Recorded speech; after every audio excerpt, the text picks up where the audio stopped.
Yeah.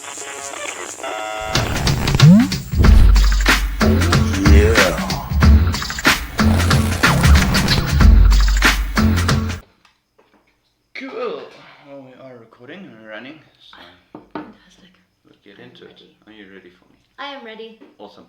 Cool. So this is the first episode of Turtle's Corner. Welcome to it. We are going to be running a young podcast series.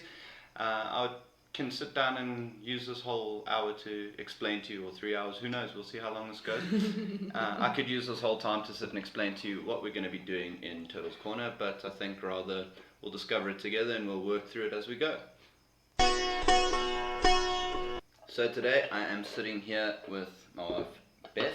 She is a tattoo artist, an artist, a painter. Basically, I'm going to let her introduce herself and tell us a little bit about yourself. Thank you very much. Like you said, my name is Beth. I go by Elizabeth Montes on as far as like the artist sphere and everything like that. Tattooing for a little bit. I'm like a toddler tattoo artist at the moment. But I've been like drawing and painting for ever. Obviously not forever. Forever in my universe and in my life and everything, but it's been, for a while now, like 20 something years. So, even then, if you're talking about with other artists that have been drawing for their whole lives, but they're 60, it's kind of a different thing. Yeah, so they've got some time on you. But yeah, so exactly. You've been 100%. putting many decades of work into this. Yeah, And a good amount of hours. Not as many as you probably could put. I think with drawing and stuff, it being a skill sort of thing, like it's a lot of hours that you should be putting in.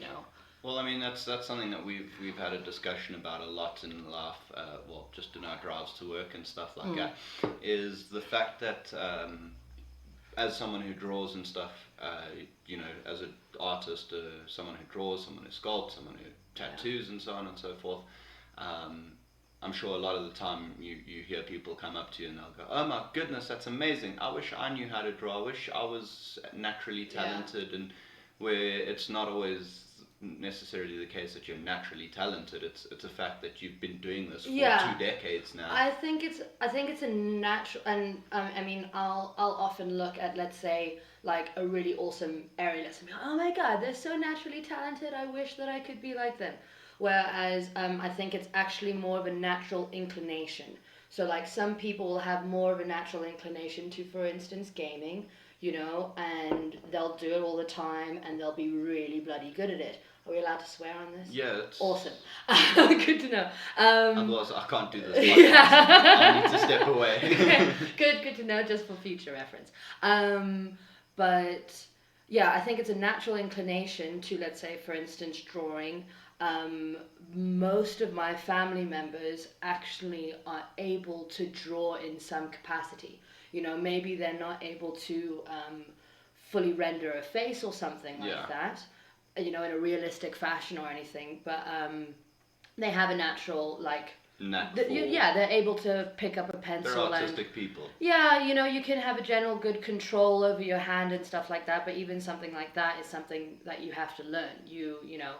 I have really terrible handwriting, but I'll tattoo script. Yeah, you know what I mean. Get it down, yeah, exactly. So it's something that you have to just constantly be working at and everything like that. When for me doing script, I find it way more stressful than doing a black and grey realistic portrait. Yeah. Just due to the fact that I have, it's intense because I have bad handwriting, so it's something that I really have to focus on. But yeah, I think going back to what you were saying with a lot of people coming up to you and being like, oh wow, you're so good at this, it disempowers us as humans, I think, telling ourselves, saying like, oh, you're so good at this because you would just, all of a sudden you injected with this magic. Yeah, exactly. Like something in the universe was like, you'll have this magical the power. Chemical X from which is like, exactly. Like I don't like, and it might just be because I want to be able to I want to be good at everything, that I don't subscribe to it. You know what I mean? Like I don't want to see someone doing something and think I can't do that. Yeah, like I wish that I is, could do yeah, that. like Because that's the thing, isn't it? It kind of like gives you that excuse almost as a person, like in your art or whatever. It's like, oh, I can't do realism, so I'll never do realism, so I'm not going to bother with realism. And it's like, no, well, the reason you can't do realism is because you've never tried doing realism. And it's one of those things that you need to fuck up before you can get it right. 100%. You gotta love your fuck ups along the way. I saw this really awesome quote today by it was like Neil something, and oh my goodness, I'm so bad with names, so I can't remember what it is, but I saved it. And it was something along the lines of like, fail often, fail beautifully, like enjoy those failures. They might have been using the word mistakes, but like make fucking mistakes. Make mistakes as often as you can, and I don't think that that's necessarily in the way of like, I want to do this to fuck it up. Like I wouldn't say like that's necessarily what it is, but you know, we tend to put a lot of pressure on like just anything, you know, like we tend to put pressure on, for instance, with me, like making art, with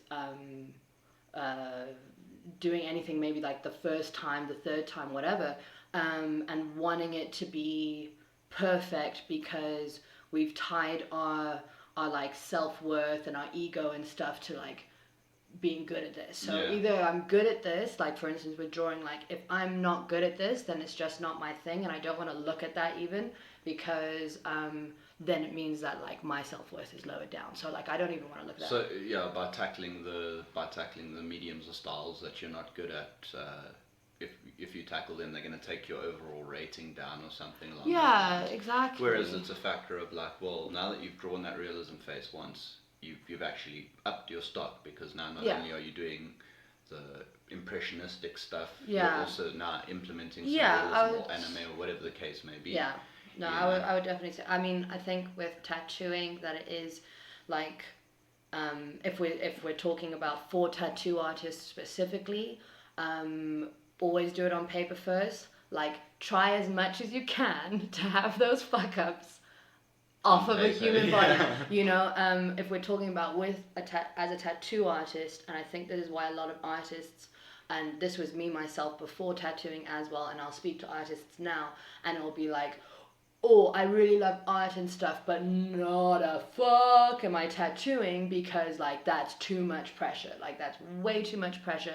That's somebody's body and everything like that. And yeah, it is pressure, but what I like to think of it more as responsibility, and responsibility is actually really good. You know, like as a human being, it's good to take responsibility. I was actually thinking about this like while I was washing my hands today, but you know, taking responsibility for your actions, and this is something that as a tattoo artist you really have to have, because like if you make a mistake, it wasn't anyone else. It wasn't, oh, but that person didn't teach me, or like, oh, this person, blah, blah, blah. If you take on the project, our body, you should be able to do it. Yeah, our mind is really good at coming up with reasons as to why it's not our fault, and we always have to be like, wait, no, hold up. You like, have to accept that responsibility. Yeah, take responsibility for your actions.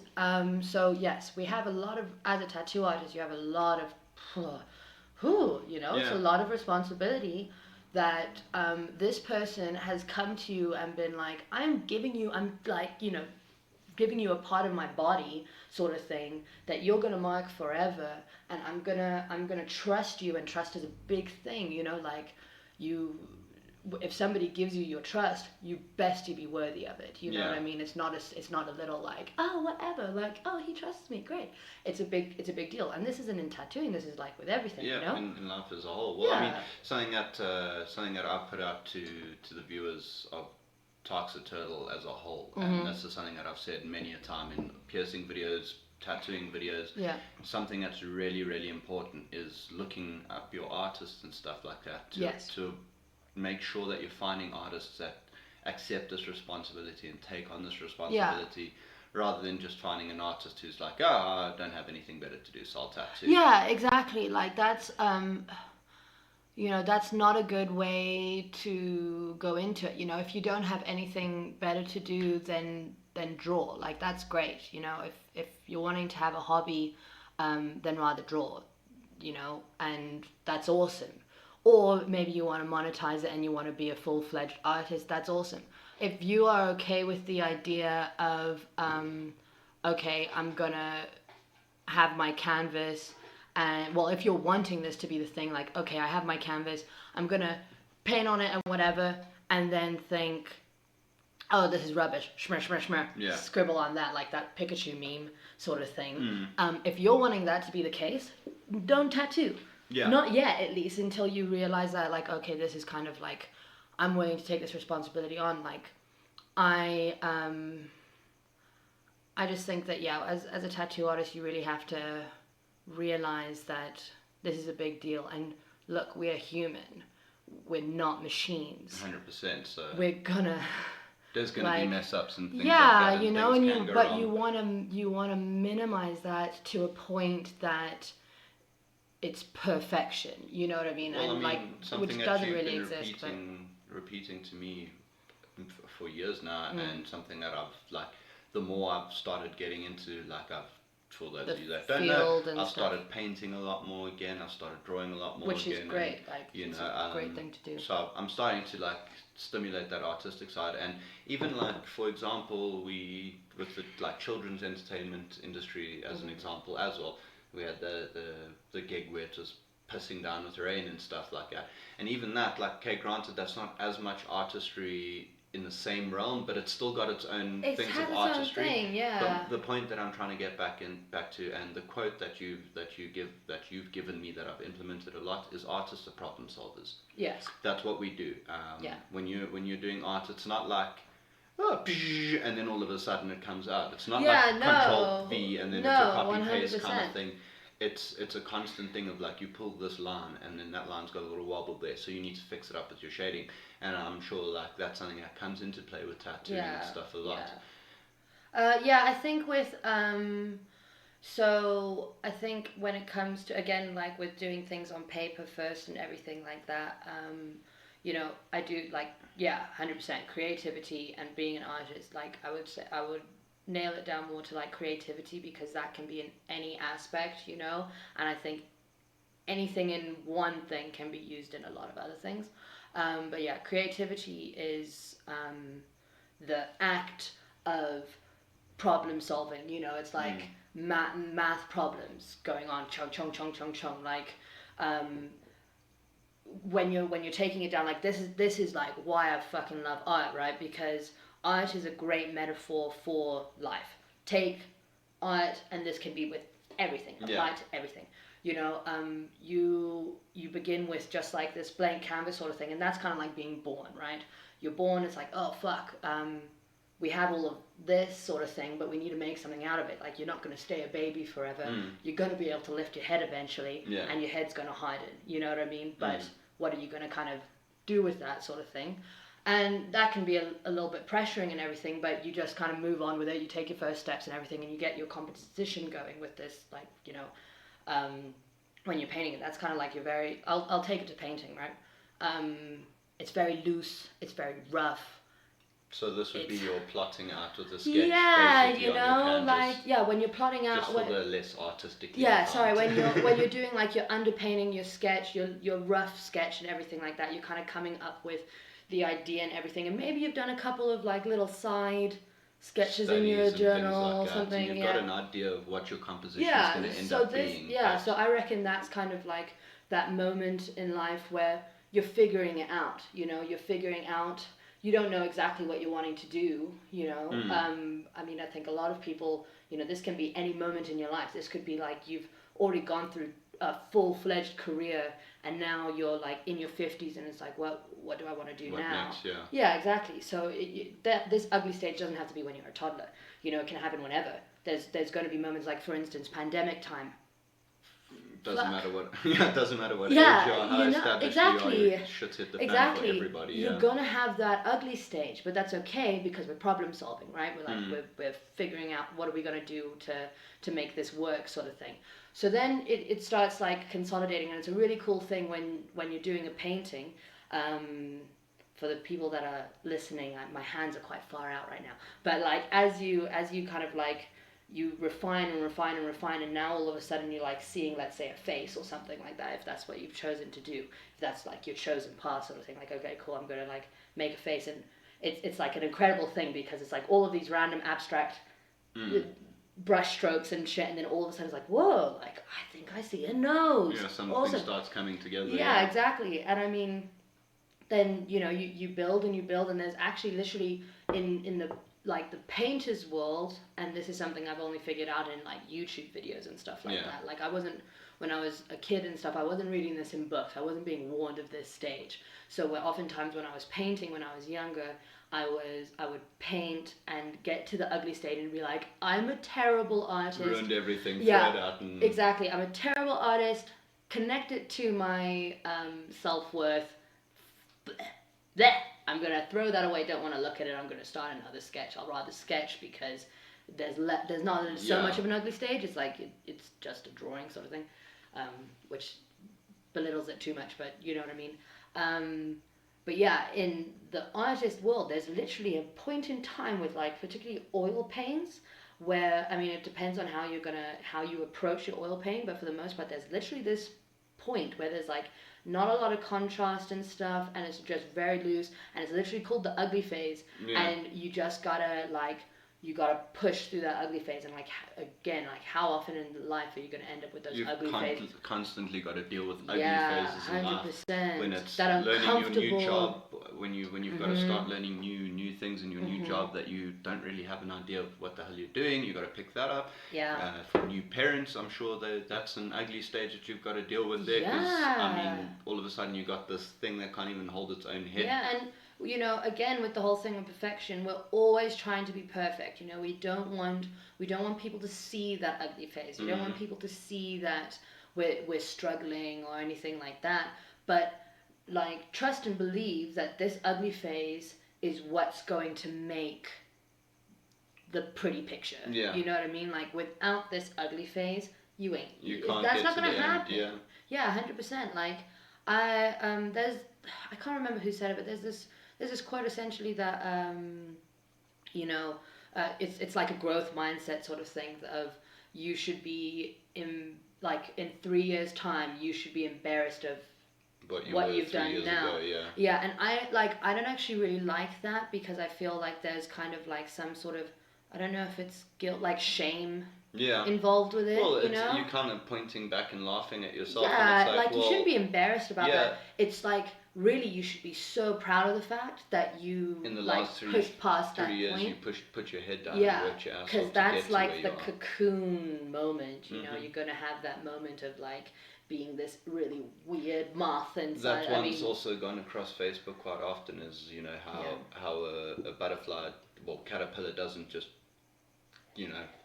do a quick software update overnight and then all of a sudden it's a butterfly. It goes through pain, it melts down into a gross goop. There's got the ugly phase again. It literally melts down to a primordial goop.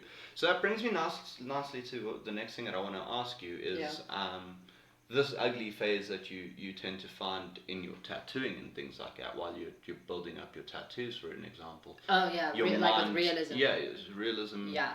And I'm sure there's ugly phases in a lot of different styles, but the point I'm trying to make is that obviously starts getting the cogs turning and sometimes can freak you the fuck out, I'm sure. Especially because now you're seeing the ugly phase on a person's arm. It's not like your sketch or painting where you can go ugh and throw it out. You can't just chop off the dude's forearm and put it in the recycle. It's like, okay, so we're done with this arm. So you came in for a black and grey realism Boba Fett. We're going with blackout. We can't really do that. You can't do that. So although if somebody wants to get a black and grey realistic or colour realistic Boba Fett, like, holla at me. That would be awesome. I would love to do that. So while you're doing this colour realism or black and grey Boba, how do you reel it in? How do you pull it all together? Oh, okay. So, I think that... Okay, so at first, when I first started doing black and grey realism, again, do it on paper all the time, because confidence comes from the knowledge and belief system that you have done it before and you can do it again. Like, that's what I really do believe. It's easier to problem solve when you've got the tools. 100%. So, and that really, it comes to a self-trust thing. Like that's again with confidence, it comes to a self-trust thing of I know that I have been in this stage before, perhaps not with this particular subject matter, but the subject matter doesn't actually matter. Doesn't. It's values, it's, you know, Darks and lights. it's darks and lights, it's you know, edges and stuff like that, which like, look, I mean, I'm hardly like a full-fledged expert on this and everything. But yeah, when I first started with tattooing, realism really freaked me out. Yeah. When I was drawing, it was a big thing of like I didn't have enough darks and everything like that. So like it was I would go really detailed, and I thought that was realistic, but it's not. It's all about like your values and everything like that. So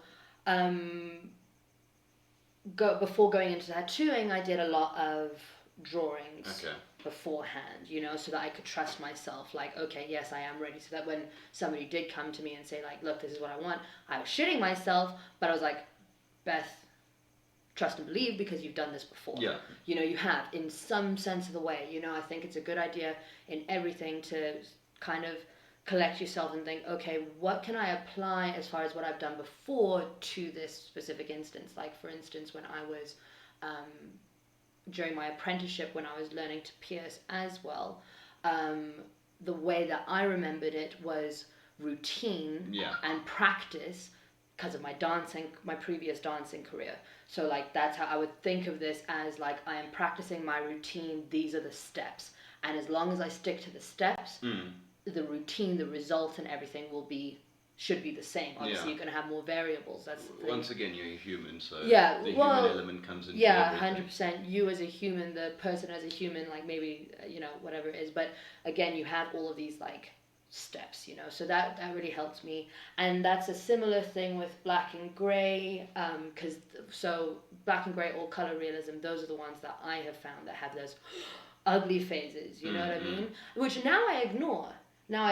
Because it's like, trust, it's gonna have that phase. Yeah, you know, if it didn't have that phase, you probably did it wrong. I don't even feel the need to mention it to my clients anymore, which I used to feel the need, because it was first like, okay, I don't even want to tell them that this is the ugly phase because I'm freaking out so much about it. So I'm just gonna like, my way of not freaking out about it was just keep going, just keep looking at this thing and keep problem solving. Problem solving. Like, it's on here, it's on this, and by here I mean the reference. Like it is on here. Here is my roadmap, and you know, this little section that I have is the same as what's on my roadmap, but everything else is just the carbon. You know, it's like it's blank and I'm afraid, sort of thing. You know, it's like it's weird waters and everything like that. But just keep on going. Just trust. I don't know, I keep on saying trust and believe, but that's what it is. Like, just fucking trust and believe. Like, hold on, trust yourself, and you'll get through it. Again, with the confidence and belief system that you have from your fuck ups off of someone. Yeah, well, I think that's why it's so important to go through proper apprenticeships. Yeah. I'm not gonna sit here and you know, shout at people that go different routes. Myself personally, I truly believe that you should definitely go through proper apprenticeships, and there are artists out there that do fucking amazing work. Oh yeah. And they've never phenomenal. done an apprenticeship, and they've just come straight from art school and somehow figured it out. Steve Butcher, who is like one of my favorite artists. Like, oh my god, such awesome shit. Like, such awesome shit. And you know, if you know, someone can correct me if I'm wrong, but he was like a tattoo kit sort of guy. You know, he got a tattoo kit and started tattooing on his friends while he was in an art school. You know, and art-wise, brilliant. But I have to say that like apprenticeships are just so vital, because we're not just artists. you know. We are creating works of art, at least that's what we should be doing. Your body modification. Yeah, like this shit gotta be safe, you know. People, like fuck. like there's blood involved, there's wounds involved, like you cut into the skin. You're like a nurse. Yeah, you're like a nurse, psychiatrist, artist. So point that I'm trying to make here also is the fact that like these artists that do go the route without the apprenticeship, they're artists who like that's what they like. That I don't tend to prescribe to destiny or whatever, but like it's almost as if that's their destiny. That's what they're so like. You have to really want it. You know, you have to, and I think this is in whether you're doing an apprenticeship or you're doing it as like just by yourself and stuff. Like you gotta really want this. You know? I struggle with the mentality that tattooing and piercing and things like that is the industry for people who just don't know what they want to do in life anymore, and they kind of. Yeah, I think that's gonna become harder and harder to be a thing. Especially with like Instagram and stuff like that. You know, it's not just artists that are in the know. It's also clients. It's getting better. There's still people that want a free tattoo. Yeah, sure. And will go to the buddy who can do it for cheaper. Yeah, whoever, or just like. But I must say, I find buy their own stuff. A lot of people that have been coming in for piercings and stuff, as well as people coming in for tattoos, have been saying to me like, "Oh, I've been looking for a piercer for so long, and I found you guys," or "I've been looking for a tattoo artist for so long, and I finally found someone who's doing work that I like." Which that brings me so much joy because I see a lot of people are actually looking into their tattoo and it'll artists be their piercers. first tattoo as well. So like, I think that's really awesome. Where it's like, from the get-go, I'm gonna be responsible with my own body. You know, and rather than getting a cover-up tattoo, and by that I mean getting a tattoo that's going to need to get covered up, you just it's like a future, instead of getting a future cover-up, you know? Well, that's the thing, isn't that always the funniest part? The future cover-ups, you end up having the situation where someone's saying, you know what, I've got a buddy, you can do it cheaper, gets it done cheaper, and then has to pay on top of that for the... You know, and then they're having to go bigger to cover up the tattoo, and maybe get laser and stuff as well. Laser it's like, and deeper and just more sessions. It's like how I've said to you before, you know, when we as people tend to, let's say there's like a remote, right? We're sitting on the couch and there's a remote over there and we don't feel like getting up. So we like drag ourselves and end up making so much more work for ourselves to get this bloody remote instead of just like, you know, standing up or whatever. You know, we can end up, you want to try and see those moments of like, am I making my life harder by trying to get something for cheaper or, you know, for less work, whatever. Sometimes putting in the most work and the most effort in the beginning will save you that effort in the long run. And that's so, for instance, with an apprenticeship, like put that effort in. Make those mistakes when you're not tattooing skin, when you're not fucking up a friend's body or something like that, you know. Beat up the pigskin that you made someone stare at you weird at pick and pay for getting pigskin. And someone, you know, because there is someone that you can get through a mentorship that's like, hey, I've made these fuck ups, or my mentor made these fuck ups, or something like that. So just now you don't have to do it at all. And I mean, look, I do think that like some of the best lessons that I have learned have been from like the emotional response that comes with you personally making that fuck up. Yeah. You know, where it's like that really gets to your soul, but you might not even know that that's a fuck up if you don't have a mentor.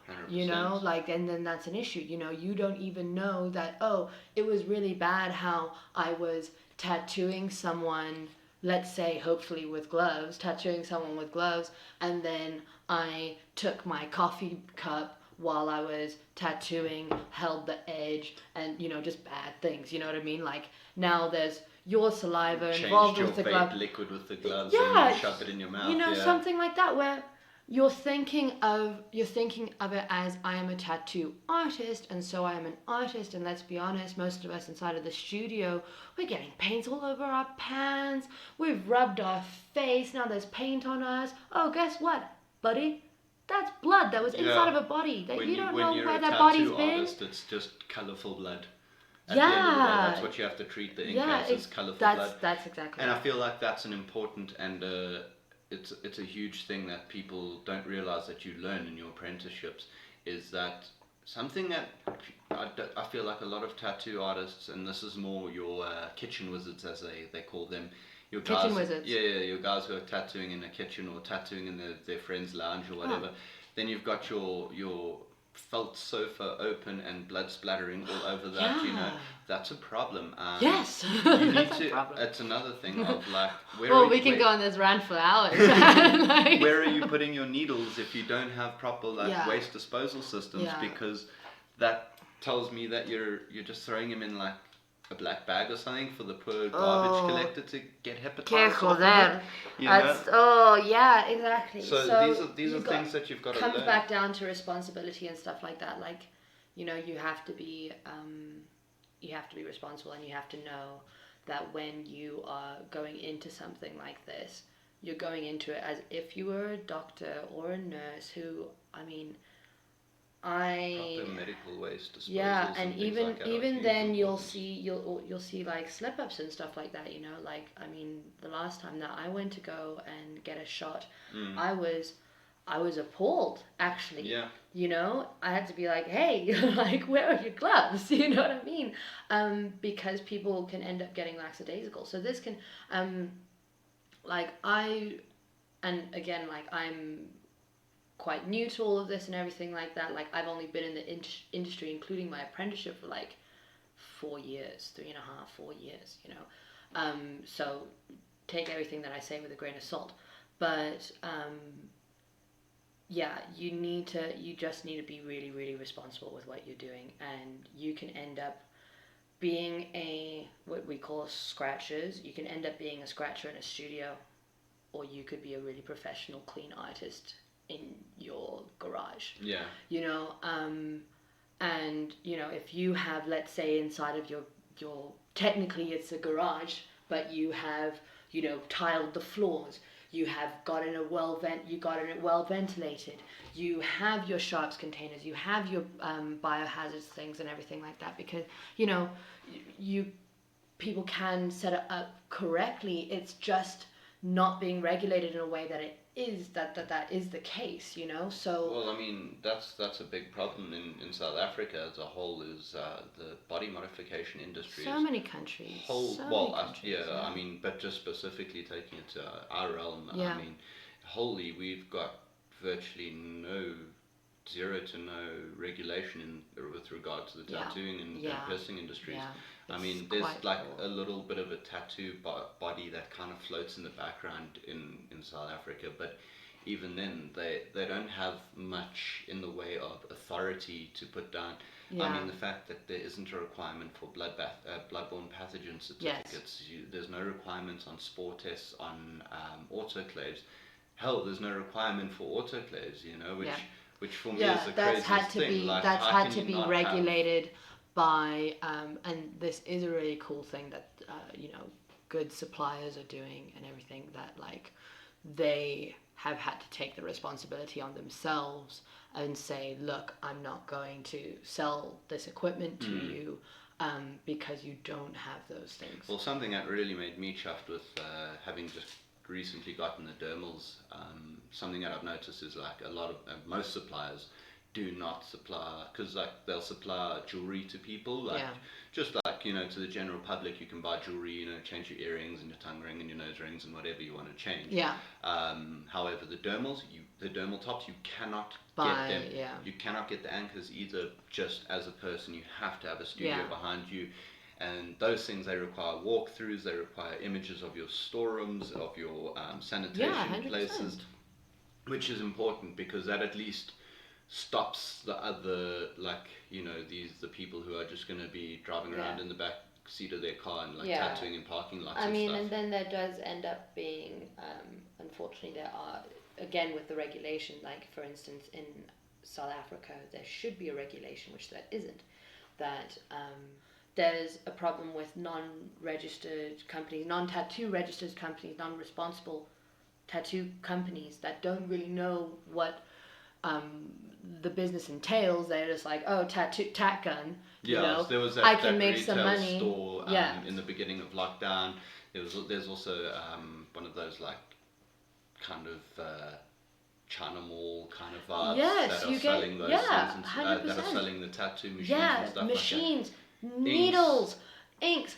What are those? What are those inks made out of? Well, that's my thing. Is I feel like it's just like they're just like taking ballpoint pens and then like it's like acrylic ink or something like that. Car paint or spray paint or something. Oh no, that's some scary and stuff. that's the next thing is now like it's something that people don't realize, and I mean we've all done it when we were kids growing up in the early 2000s, late 90s, even before that and stuff.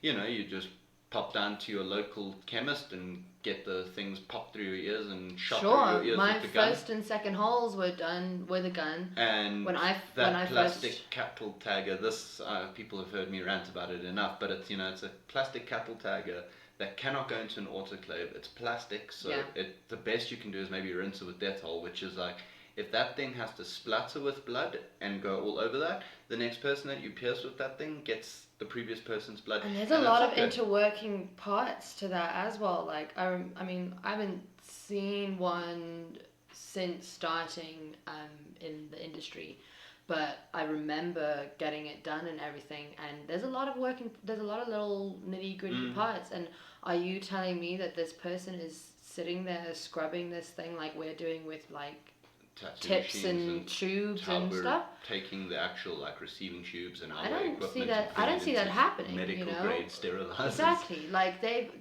this person has just been told like aim and shoot. Well, that's my whole problem about it as well. Is I've heard stories of people getting cartilage pierced with guns, which is so stupid because it just shatters bellies.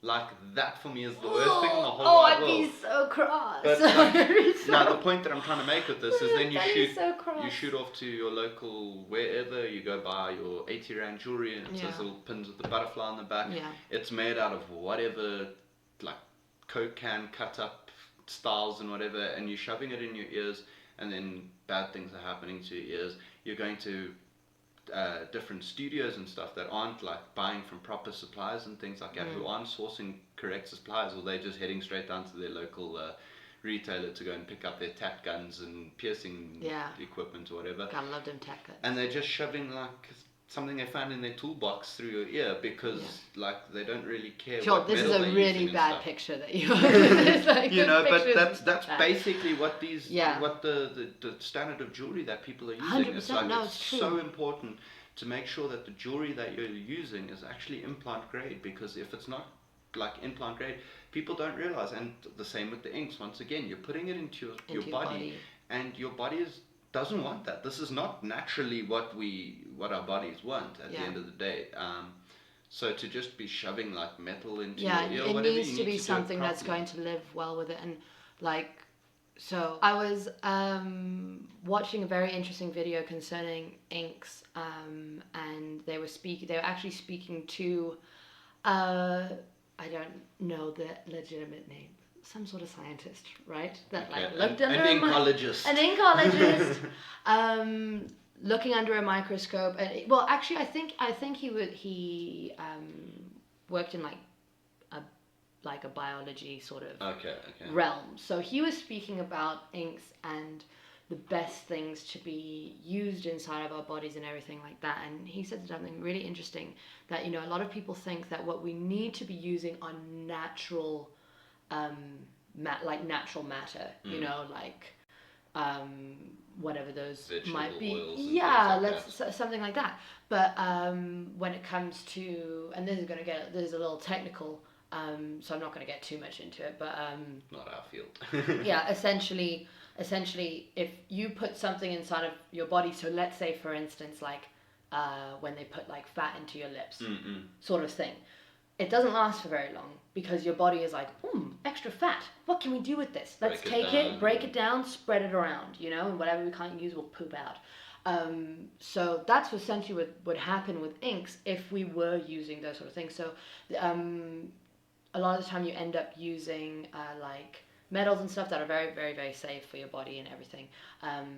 And your body won't break those down, and then it ends up being just inside of your body, nice and safe, but you're not just going to be like expelling it out right away, because let's be honest, we're here for keeping a tattoo. Yeah, like I don't afternoon. want to be going through that pain for nothing. Yeah, you just know?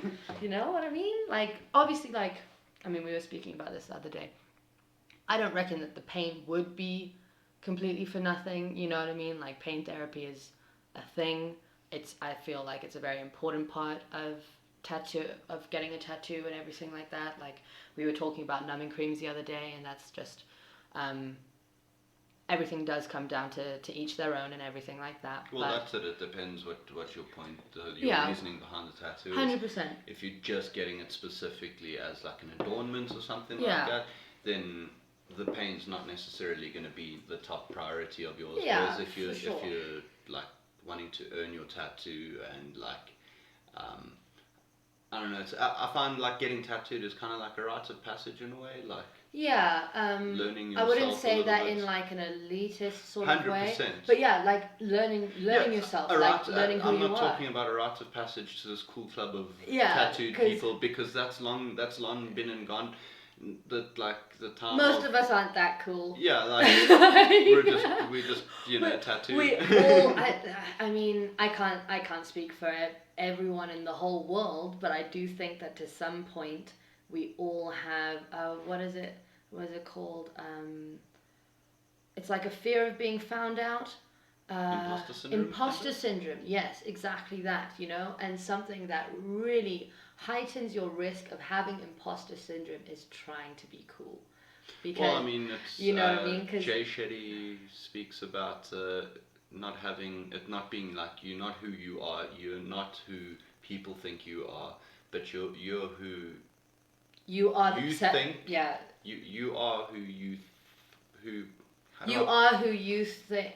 You are how you think other people think you are. Something of that nature. Yeah, right? yeah. Basically, you're projecting what people think. You created this think. weird triangle. You're projecting what people think about you on yourself. Yes. And that's who you are. Yeah. That's the person that you try and exactly. play. So trying to be cool is just, it's increasing that risk, or like butchered that slogan. you know, trying to be. We're all trying to be better. I think we should all try to be better. But yeah, I think trying to be cool does end up giving you more of that imposter syndrome. But it's it's going to come up. It's going to be a thing. So I think that you can end up in a bit of a sticky situation with yourself. And when it comes to body modification, where because you're chasing, you're never happy with where you are. And this isn't just body modification. This can be inside of like business or something like that. I think it was. Oh, I'm going to get this wrong. I think it was Michelangelo though who said this. I think I'm wrong here. It was an artist. An artist said something to the range of I am pleased but never satisfied. And I think that's what we should be doing rather, instead of being like, so this is he was talking about his art specifically, and you can do this in business, you can do this with self-growth, because you don't want to end up having the self-growth thing of like, I'm a piece of shit now, and that's why I need to get better, because now you're having self-loathing. You're going to end up with a lot of guilt. You're going to end up with a lot of negative feelings. Which can sometimes be helpful, but for the most part they're going to end up making you feel like a piece of shit, which isn't a very good place to be in. So it's better to be be pleased, be for instance, like with that underpainting, or with your art from before, or whatever you were doing before, like instead of being embarrassed as to who you were, because or who you are now, rather be pleased. Be pleased, be compassionate, be like, okay, cool, this is a step. We're not where we ultimately want to be, and that's okay, but I'm not satisfied with where I am. Yeah. You don't want to be, you want to be content. Don't slip into complacency. Yeah, exactly.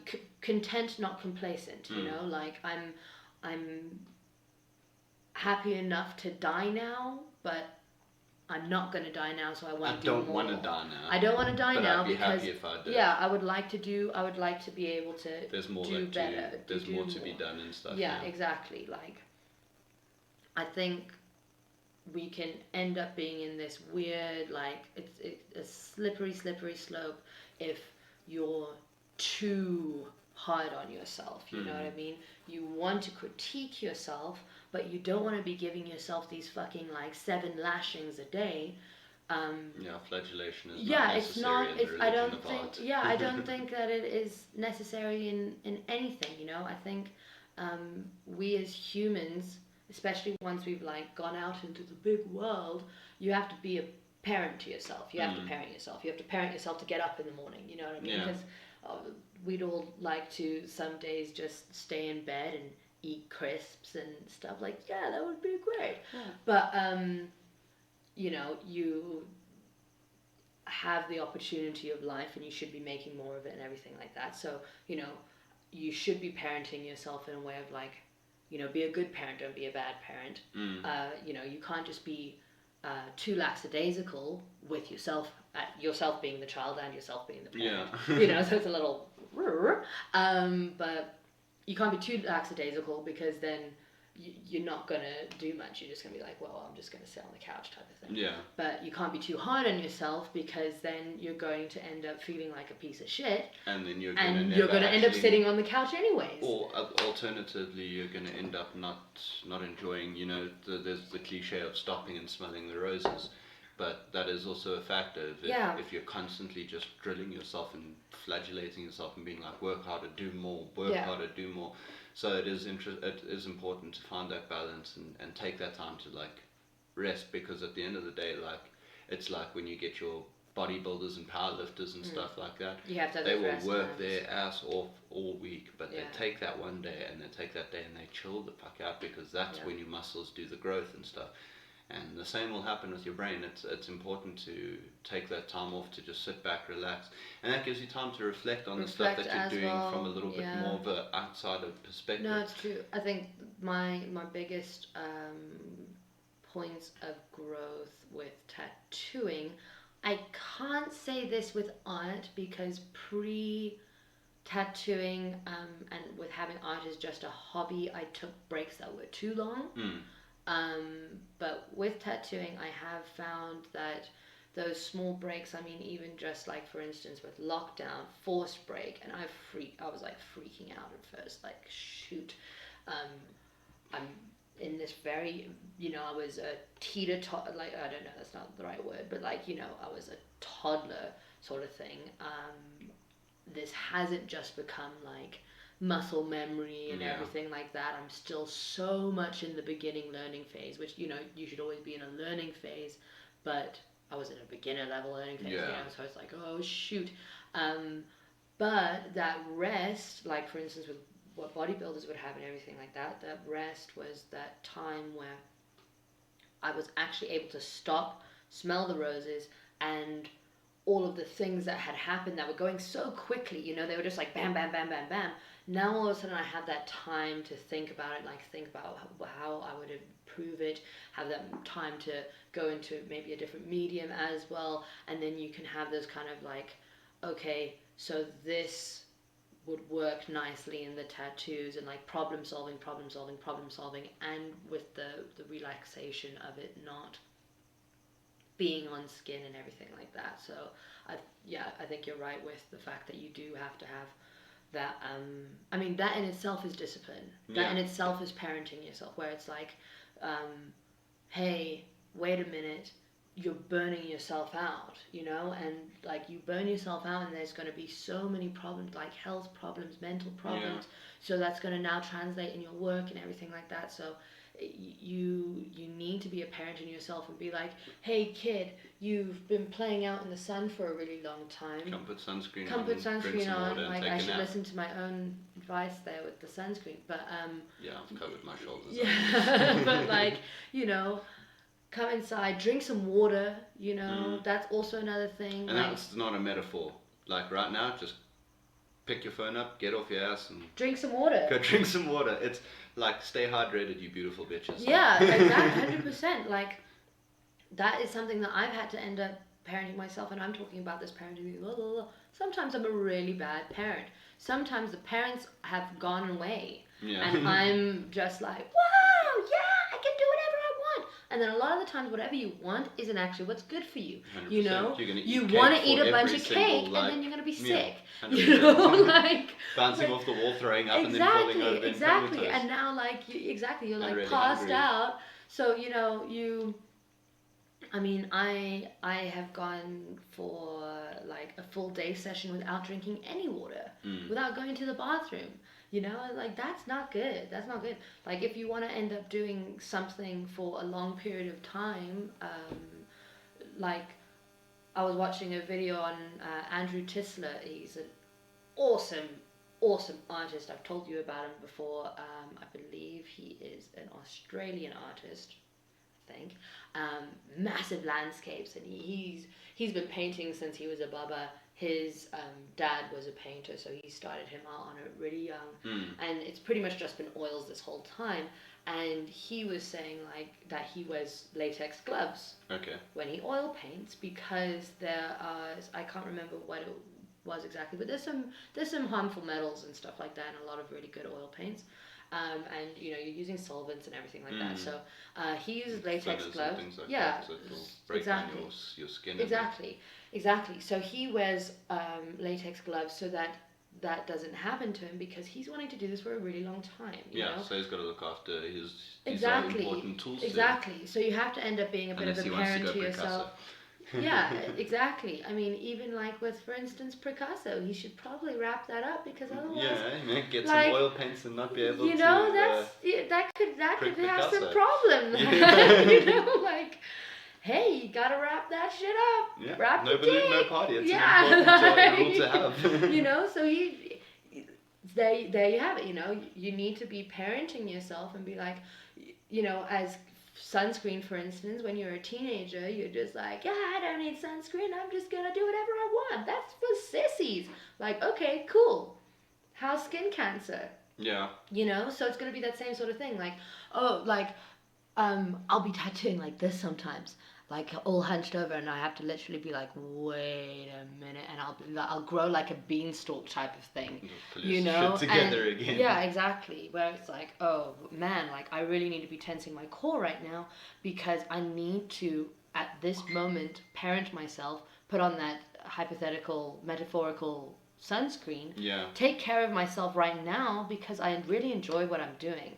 So I want to be able to do this until I die. I don't want my back to fall to shit, or to have, because some artists, they have had to already in their like early 30s had to get back braces, you know what I mean? And like, I don't know, artist salary doesn't really afford that so much. Yeah. So, you know, think about that.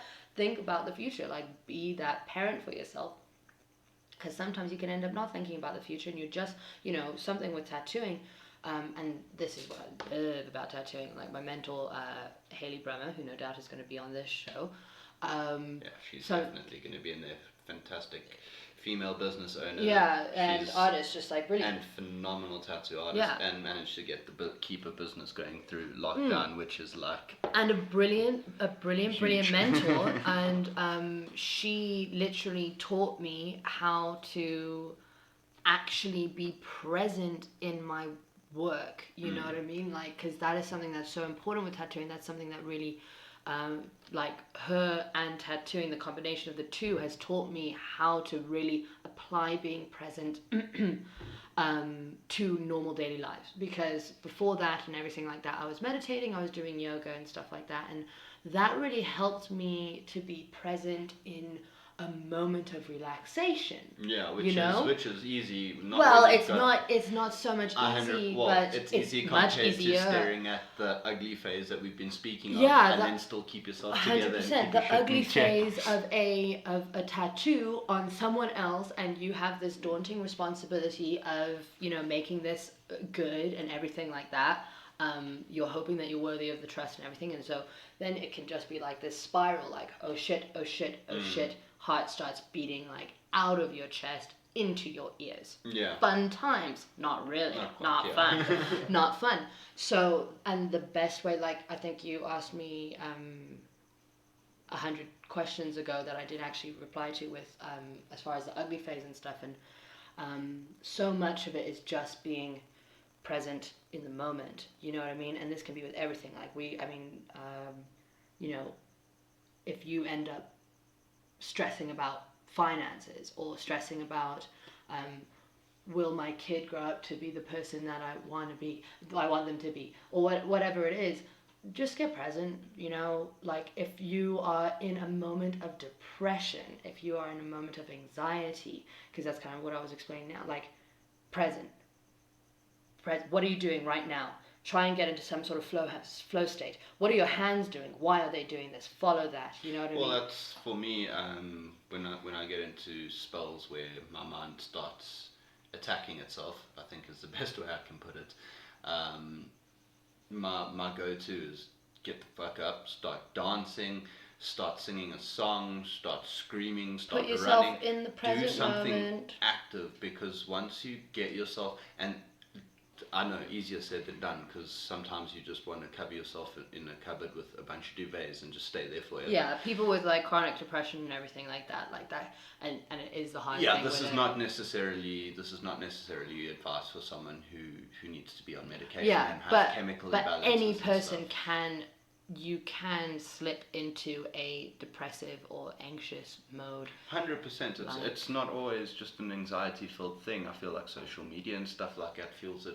This keeping up with the Joneses mentality that just becomes more and more prevalent as generations go on. Yeah, I literally have to put myself on timeout when it comes to social media, because I personally, and I'm sure this happens with everybody, from time to time, you know, get into like comparative mode sort of thing, and you know, I think we all know by now that Instagram and Facebook and everything is a highlight reel. You know, nobody's taking a photo of when they were like, well, actually, I follow a chick that does do this, and I think it's instrumental, and it's very cool that this is happening now. But for the most part, we're not taking a photo of us crying in the bathroom. Yeah, the selfie of us covered in duvets in the cupboard is not always that often on Facebook. Exactly. Like, however, sitting on the bonnet of a Maserati is going to happen over and over again, because which is very likely to not be your Maserati. Well, that's I've watched a video on Instagram. I think it was Instagram or Facebook, irrelevant. Recently of a guy that basically has a Lamborghini. He hires it out, and dudes hire it out, and girls, I'm sure too, take photos with this Lamborghini and then use it for their Tinder pictures. And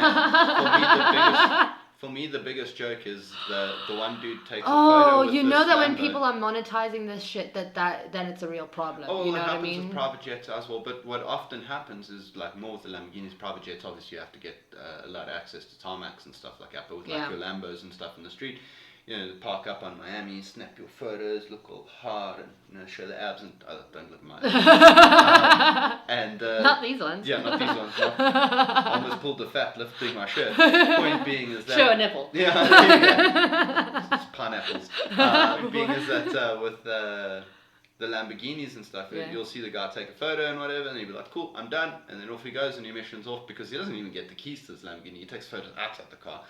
And then what happens is the rest of the day, like 30 other people come up and snap their Tinder profile pictures, I assume, with the same Lamborghini. Sure, so that Lambo gets around. You know what I mean? Like the most featured Lambo, and that's a cool segment. I'm gonna go and sit and swipe through and try and find the most featured car, and then how many times I can find the same Lamborghini. Like, I'll have to just put my center around. Just like the most successful Tinder dates have been with a Lambo and somebody taking a photo with it. What do you do when he pulls up in like a Fiat Miata or whatever, and then you're like, but then where's the Gallardo guy? Yeah, well, I think, so there you go, that's the thing as well, like something with social media, that I think increases that, you know, that wanting to be cool, that now increases the chances of having that imposter syndrome, you know what I mean? Yeah. Which is you know, it's something that because now my Lambo's in the shop. Yeah, and now, like, what if you go on this Tinder date and you've made this connection with this human, and you've met your soulmate, you know, like, if you like subscribe to something like that, like, what if this is somebody that's like oh shit, like I don't want to just go on a second or a third date. I want to like, hey, this is someone that I really want to get to know and stuff. And now I have told them that I have a Lambo in the shop. Yeah, and you've started. But this whole my interaction bank on balance stupid. does not reflect that. Now, like that seems like a recipe for circumstantial depression. Like that's just 100%, because like no, not from good. a personal aspect, like when you start getting into that that realm of putting yourself into a spider web or whatever the case may be, of like just little this, that's, and the next things, when things start unraveling, what could give you more anxiety than like the whole like you that you fabricated just falling apart and crumbling? Like, exactly. I can't understand how a person will be able to go through that without being like, you know. And then that again comes down to like, have compassion for yourself, and it's okay if you don't have a Lambo, man. It's a very small amount of people that do have a Lambo, and I mean, I don't know anybody with a Lambo, you know, personally. So you know, it's okay. Have a Lambo. He's got Astons and BMs, but well, even then, like it's okay. It's okay to not have a super like fancy car. It's okay if you walk to work, you know, like that's actually quite cool. You know, I would love to be able to walk to work. It's a little bit far and dodgy, possibly a little bit dangerous here, but you know, like walking to work is great. Biking to work is great. Well, I mean, carpooling is great. It gives you, well, I mean, carpooling, like, that's something that we've been doing. I mean, it doesn't really count as husband and wife carpooling, but, like, you know, we we work at the same studio and things like that. But for me, that's, like, one of my favorite moments, and sure, it's because it's with my wife as well, but it's one of my favorite moments that I have in my day, is because, like, I get to bro out with someone, talk shit with someone, we talk about conversations, man. And we talk about many things. We talk about awesome, like, really cool concepts. We talk about social issues that are, like, really pressing. And sometimes we just, for lack of a better word, just make diarrhea noises with our mouths. You know? Like, so it just depends on, like, the day. On the day. And it's nice to have that interaction and that time to sit down with someone. Exactly. And if you're walking to work or cycling to work or walking to work gives you the the opportunity to, like, be super present. Well, that's there's what something to also, be you know, there's something to focusing on a very, it's almost meditative. You're focusing on like a simple task that you can. Don't autopilot when you're driving, but you know, sometimes you autopilot. You're focusing when you're driving, on a simple task though. And you're focusing on a simple task that you know, it's very like routine. It starts becoming, the more you drive, the less you like realize it. I mean, I challenge you next time you jump into the car to actually consciously think when you're putting your clutch in, when you're braking, when you put you know, get into that flow state. You know, you don't actually think about those things. You just do it because you know, okay, I need to stop, and this is when I need to stop, and these pedals need to be pressed to stop, and my legs now do I'm these going things into this gear. It's like walking. It's like breathing. You know, it's simple things that you're doing that you can concentrate on. Bring yourself very present, or you know, if you've got someone next to you, you can make yourself present into that conversation. Yeah. And that's I think it also kind of shows as well the fact that you know, let's say for instance with the whole Lamborghini thing, you know, wanting to have something that you don't have, and therefore not being happy with what you do have. Exactly. Not being grateful. Like that's something that's so important. I think oftentimes if I start if I start blaming, if I start thinking like, oh, I'm in just, as you know, the situation is just so shit, or you know, whatever it is, like just be grateful for the fact that you have the ability to walk to work, because there are some people that are in a wheelchair. You know, be grateful for the fact that you know, I'm gonna disagree have a with car. you a little bit on that one. And like there's a lot that I'm gonna package together here. Okay. So first thing I want to say is like comparing your like where you are, saying, you know, don't be sad because you've got legs, people don't have legs. It's like saying don't be happy because there's people that are have more reason to be happy than you, to an extent. So here's my point that I'm trying to get to, is it's more of a thing of look at it in a factor of not comparing yourself to other people, but looking at it in a factor of like, if things are tough, I've woken up this morning. which means I have breath in my lungs, Okay. which means I have, if you're in the wheelchair, because Yeah. now what about the dude in the wheelchair? Is his life just the most He's absolute alive. shit? He's alive. He's got breath in his lungs. Okay, so you're and his saying arms work to gratitude without the need to compare. Don't compare yourself to other Okay, people. I get that. You are in your situation and you are in your box. No one else is in that situation or box. Yeah. No matter how similar they are still a different human being, you know, at the end of the day. And I think it's important to kind of think of it more on a personal level. Like, I have these two legs under me. I can walk. I have my two hands. My two hands work. My brain's still working. I can still speak. I can still breathe. I'm still going. I can get up and I can do shit about this. Okay, I like whatever that. my problems are, I can do shit about this. You know, and it's Cool. not because I have legs and he doesn't have legs, so he can't do shit about this. He can do shit about his situation as well. Absolutely. Maybe not get his legs back.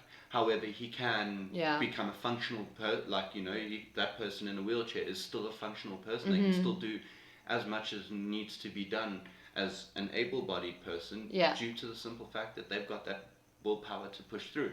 So you've got people who are less able-bodied doing more shit. I mean, Stephen Hawking did so much. Yeah, true. And the man couldn't move. He even speaking was through a computer, like transmitters through his brain and stuff. And there are people with very creative gent. Yeah, that sure. One. Like, and no, people but like with two legs, two arms, very who can creative. do cartwheels, but are doing absolutely nothing with their lives because they may have that defeatist attitude of like, oh, the world is so tough and keep kicking me down and stuff like that. And this world is all about problem solving, man. Everything is about problem solving. Like life is hard, and then at the end of it, you die. The last time, my mom always used to say that when we were kids: "Life's a bitch, and then you die." Life is hard, but arguably, I mean, going to what we were talking about before, the fact that there are those trials and tribulations, those ugly phases and stuff like that. That's the thing that gets you to where you need to be. To all of my gamers out there, to all of you gamers out there, and I'm sure you can understand this too. If you pick up a game and all you're doing is just pushing the analog stick to the right and you're just running, and that's the whole game, and you're just sitting there, you're going to be like, fuck that shit. And you're going to throw the controller over in like 10 minutes because you'll be like bored as hell. Super boring. But when you get to that Mario stage where there's all those flames doing this shit, it's like, it's so challenging and scary and freaks you the fuck out. But when you get through it, you're like, yeah, motherfucker! And you're jumping and you're screaming, and your mom comes downstairs because you've woken her up and she's really pissed off. Yeah. Like, all of that stuff happens, and that's like the most, like, your heart's pounding, the most exciting shit's just happened to you, and you didn't enjoy it while it was happening, but afterwards, that success that you got through it.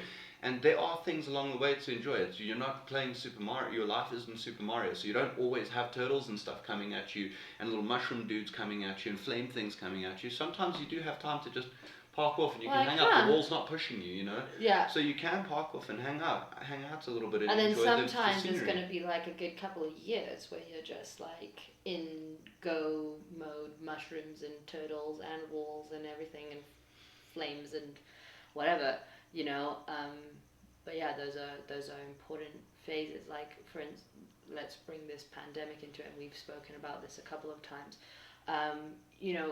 Everything isn't, you can choose how you react to situations. You can't choose a situation. So we can't choose. Before we get into this discussion, I think it is worth mentioning that with the pandemic, there are people that, so we're talking in the sense of people who haven't lost their husbands and wives and things like that.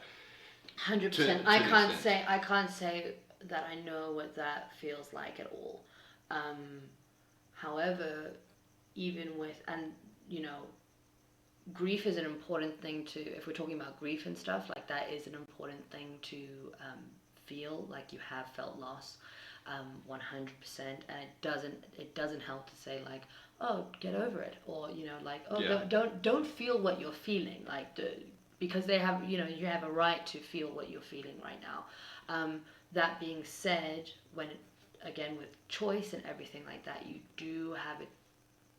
You can choose to either stop living or to continue living, to realize that you're not the one that died. So I still have to stand by the fact that we just can't control circumstances, like that. For the most part, you can't control circumstances.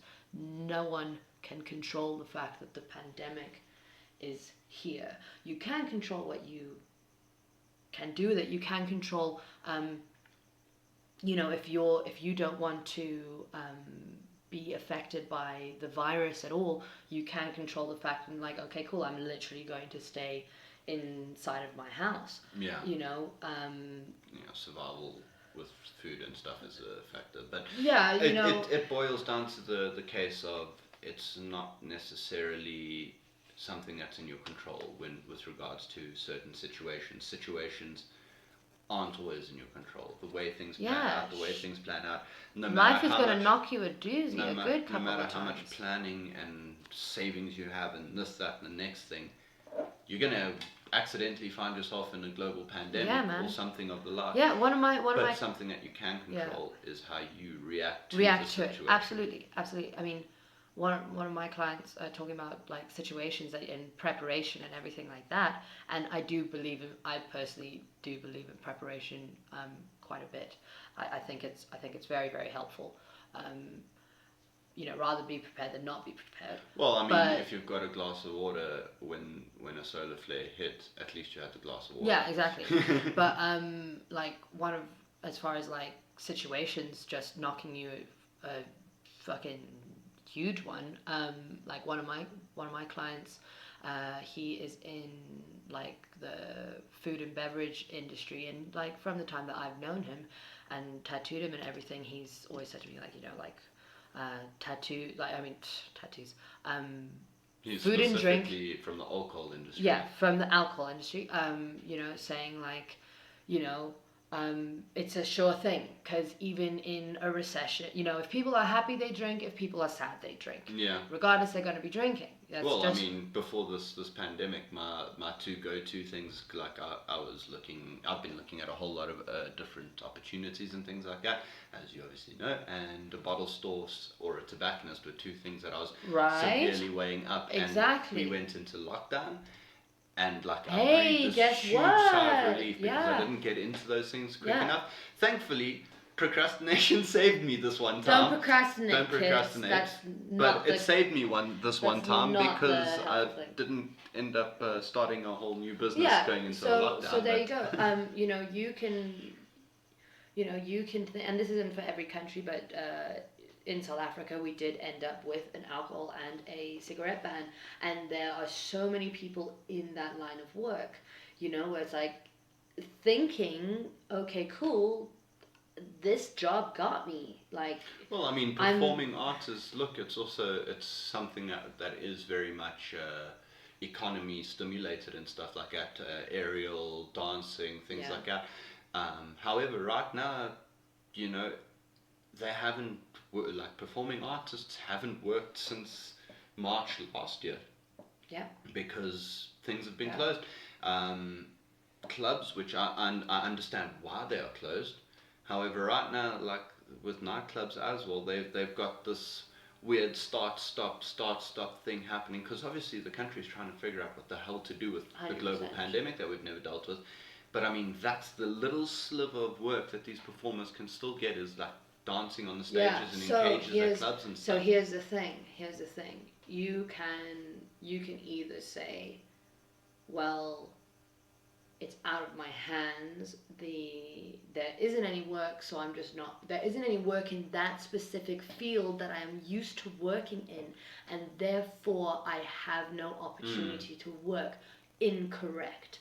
There are probably a lot of things that even if you're just building off of that one skill that you have, and actually you probably have a lot of other skills that you haven't monetized before, you know, we all have them. We're all, you know, maybe you're really fucking good at washing the dishes. Yeah. Go do that.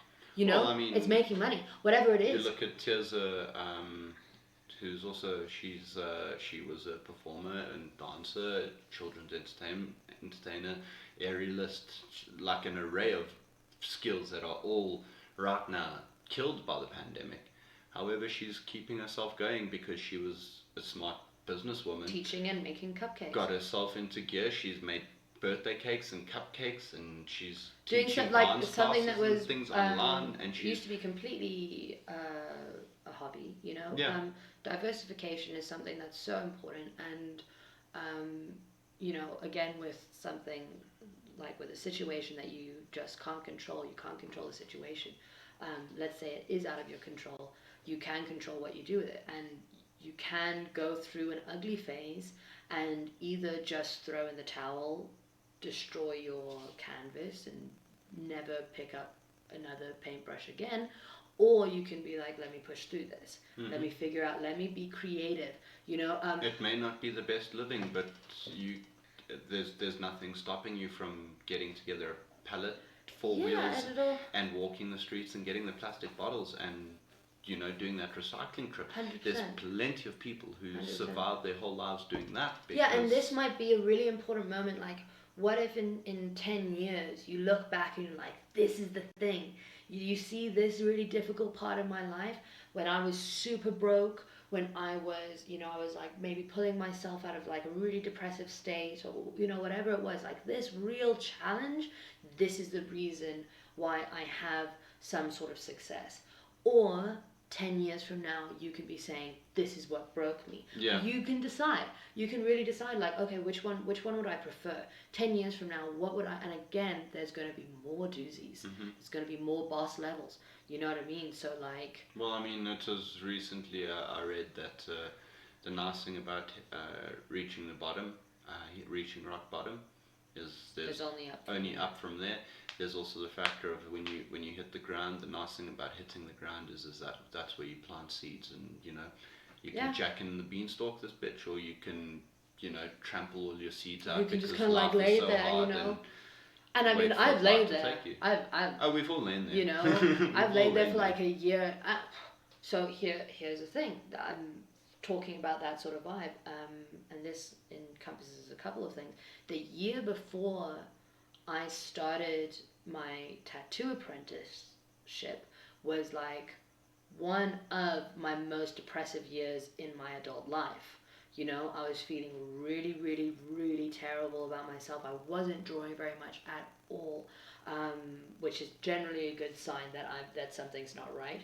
I was just like in the fetal, like a metaphorical fetal position, and that was comfy, that was cozy, warm. I like feeling bad about myself, almost, and it was when I got to rock bottom of like, whoa, this is like, this can't get any worse. And funnily enough, my situation was really nice. Like, actually, I was quite comfy, financially. I had a nice spot. Probably one of the best houses. Yeah, we exactly. Ever lived in. Might be for a while, and work-wise, everything was going really good. It wasn't, and it was something that I now enjoy, so there were a lot of things that I could have been really grateful about, but I just wasn't. And I was in a really bad spot, and that was the point of like, something needs to change, because this isn't how I want to feel. Like, I had to decide at a point, like, this isn't how I want to feel. It could have been a factor of, I don't want to be broke. I wasn't broke at the time, but that, maybe that's what the ugly stage was. And that was that year, that whole year, that I could even consider wasted type of thing. But now I actually look back, like, that had to happen. It had to happen. I had to be in that state to realize, holy fucking shit, this isn't right. I cannot be here 10 years from now. I absolutely, I just can't. So I need to change something, because if you don't like the situation, just change it. You know what I mean? Like, it's going to be hard. It's going to be really, really hard. Like, now I had to think, like, fuck, now I'm going to have to put myself out there. And I kept on, I pushed myself into drawing and doing art portfolio and stuff like that, and I hadn't drawn in quite a while, not properly. So that was the whole thing. And now I'm, confronting the factor of, oh, there's this change. This is scary. Like, sometimes we're too afraid of success in a way, because success, if you're reaching for the stars, it's very likely you're going to get beaten down. And now there's that, like, oh shit, I tried and I failed, which is fine. But at that point I was like super worried about failure and everything like that. It was actually you that told me, like, just fucking do it. Like, you just have to do it, which you do. Yeah, sometimes you need to realize in life, like, I find rejection is really a difficult thing to deal with. Yeah, 100%. The thought of someone telling you no or whatever. However, it's something that I shout at myself a lot, is like, you can either have someone tell you no, or you can be where they told you, like, you could be at the point where you would have been once they tell you no. You know, you can stay as if they've already told you no and not try at all. And now you're or already you can feeling go, the rejection pre-rejection. well, you're already feeling the pain. The thing is, you end up rejecting yourself. Whereas Yeah. when you go in and when you actually go and put your stuff down and say, this is me, and they go, no, it's like, okay, that sucks. And then you can look at it and you can build from there. Yeah. You know, you can always ask them, why does it suck? And they can go, oh, X, Y, and Z. And then you can, oh, fantastic, work on those things and better yourself. 100%. Or alternatively, you can, like I say, you can sit in it, you can stew in it, and you can just kind of like feel like, well, no, it's a no, it's going to be a no, so I think it's a no, so he's definitely going to think it's a no, or she's definitely going to think it's a no. And I mean, even with that rejection, I mean... And imagine how elated you are going to be when you're going there thinking it's going to be a no, it's going to be a no, and they're going to look at your drawings, for example, to become an apprentice, and they're going to go, holy fucking shit. Because I think something that you've skipped over is the fact that when you... So basically, the way Beth got her apprenticeship is I had to go and do a little touch-up on my triangles. So I said to her, come with me, bring the portfolio, and we'll go and sit down, and you can kind of... It was Crush's eyes. Ah, yes, okay, I was doing my some bits on my ribs. That's irrelevant though. Point being is that we went in and Beth was going to apply not as a tattoo artist. As a designer. She was going to just do designs, help out, finish up the designs, and then Haley would then go Mainly on to because, tattoo again, I think I was, that felt safer, that felt like it would be less of a rejection because I was asking for less. And then it would also be less of a change in your comfort zone. But the fact of the matter remains is what happened is you got pushed into doing it. You kind of I did my interview. And I was again thinking like, okay, cool, to do the designs and and then Haley started speaking to me about, okay, so for the apprentice, like, to be an apprentice, like, look, you're going to be working with blood and and like I was trying to keep a super straight face, like, of course. And on the inside, I was like I swear to God, there was me like running laps inside of my brain, like, you know what I mean? And actually, on the way home, I was exactly like, fuck it, So but super straight face, like, I'm fine, this is totally normal. And then in the car, I bawled my eyes out, like it was like this wave of emotion of like, holy fucking shit. This is the start of something major. It's the start of something major. And, again, this was coming out of a year of me telling myself that I'm fucking worthless, So it was this huge stark contrast. And then I think also now the reality then set in of the responsibility of it all and everything, which I'd already thought about. But, that wasn't when I made it. I still have not made it. You're still going to have those it's like a fucking ladder sort of vibe, and you think that next step is the hardest thing ever. It's like, oh well, guess what, there's another one. You didn't even know what you didn't know. You know what I mean? You had no idea what you didn't know. You had a teaspoon of ocean. Yeah, and then you get to the next step and you're like, holy crap, I know nothing. But at least now I know what I know what I need to know, so I can learn that. You learn that, then you get to another point of like, holy crap, I didn't even know that I needed to know that. Yeah. You know what I mean? Like 100%. literally. I mean, I'm still with art. Yeah. Sorry to interrupt, but I mean, I just recently like had one of those moments where, I'm close. I think it's like 2 days away or whatever, closing in on my year of being at the Painted Lady, and only last week Sunday, so like a matter of like 3 days ago, just for those of you listening, that's when I realized the like a certain angle with my hand with piercing changes the whole thing, and it's like I knew that I had to have my hand going at a certain angle, and the clamps held at this certain angle or whatever. But there was just this little, I can't even explain it. It's just like a feeling. It's thing. you have like a light bulb go off. Yeah, and but the point is, the thing is irrelevant. What I learned, but it's the fact that like, you know, I had gotten into this little arrogant state of like, I think I know everything that I need to know with basic piercings. And you never And do. then all of a sudden I clicked and I realized, oh shit, I didn't know anything about it because I was just like. And that, you know, even in that moment, if we're talking about choices, right, and choices of how you react to certain situations, you can choose when you are confronted by the reality, and this is a reality for, I think, with everyone, that you don't know as much as you think you do. And you can either decide, like, oh, fuck, I don't know anything, and therefore I should just, like, throw in the towel. Or, I don't know anything, and I thought I knew everything. Well, so now there's a whole fucking world out there.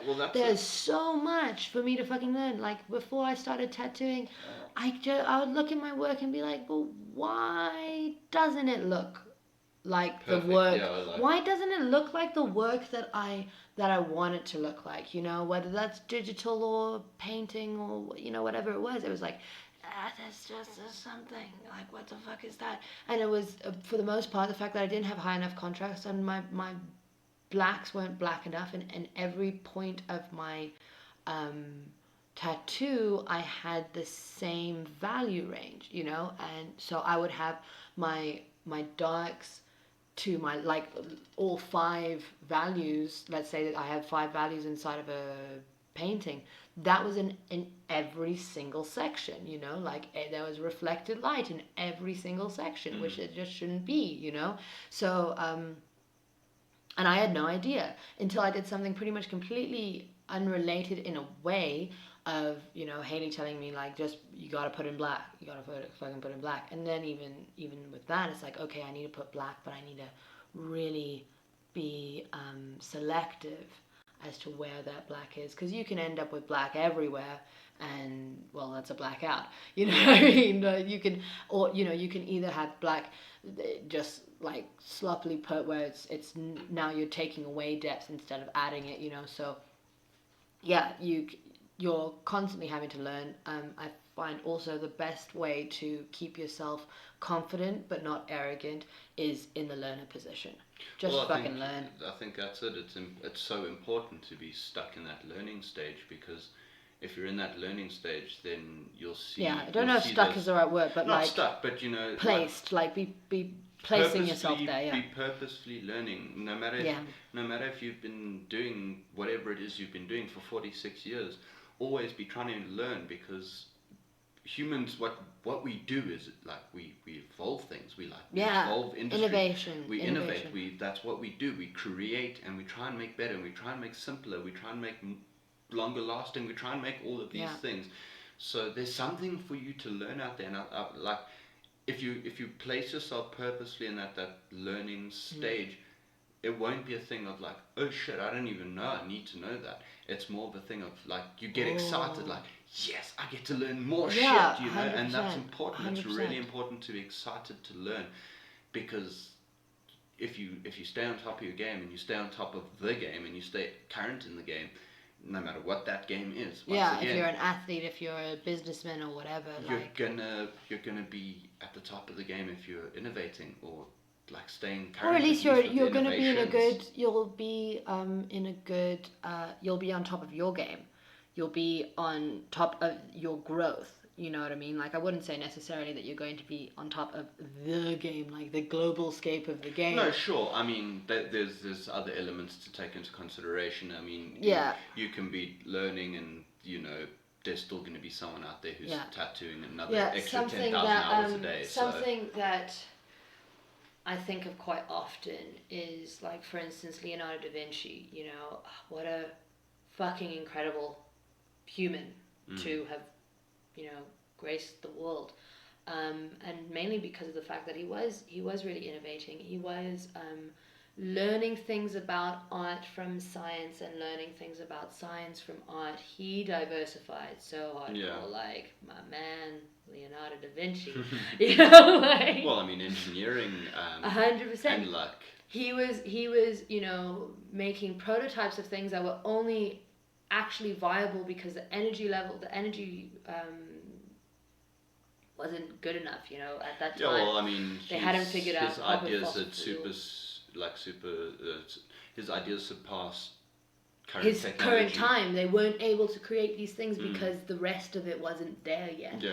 But the reason why I bring up, yeah. So something that he really had in his toolkit was the fact that he was constantly learning and constantly progressing and everything like that, and he had that hunger. And then the place that he, at least in my mind, that he slipped up on, and I mean, like, it's okay for this to have happened, but it's just a learning point as well, because you can be in this point at any time in your life.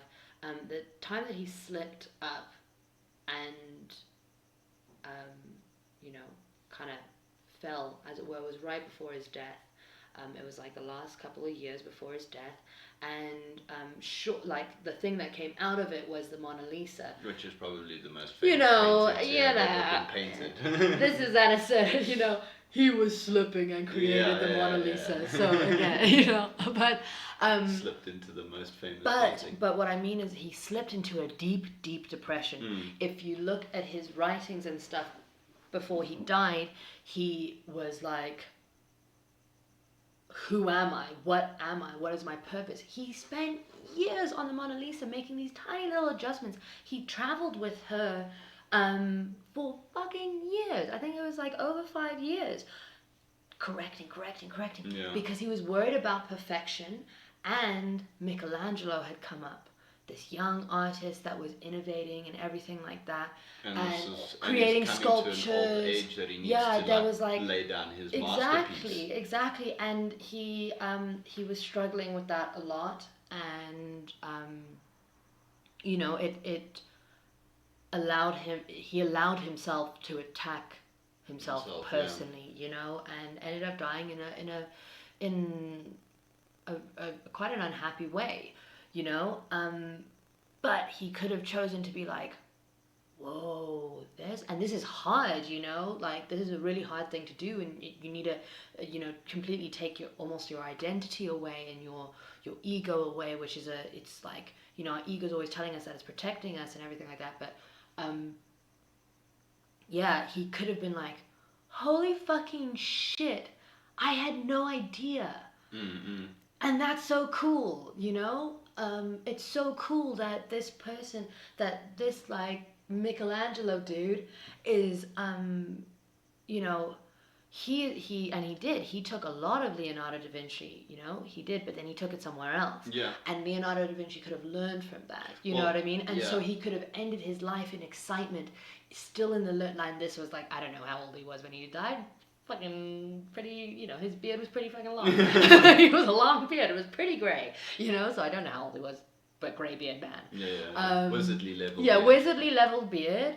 And, you know, so he could have ended in a state of, like, just being super overjoyed that, you know, maybe even, like, it's okay for me not to be the best. Well, I mean, you know? There's also the thought of, because Michelangelo used him as such an inspiration, that should have brought him pride and joy, that someone's looked at his stuff, taken it, and, you know, he was the springboard. Yeah, Leonardo da Vinci, no one was doing anatomy like Leonardo da Vinci was before him. Yeah. You know what I mean? I think if he realized how famous he was going to be later on in his life, let alone how famous he was in his life. He had the opportunity of being very well known in his life, and that actually started out quite late on in his life, actually.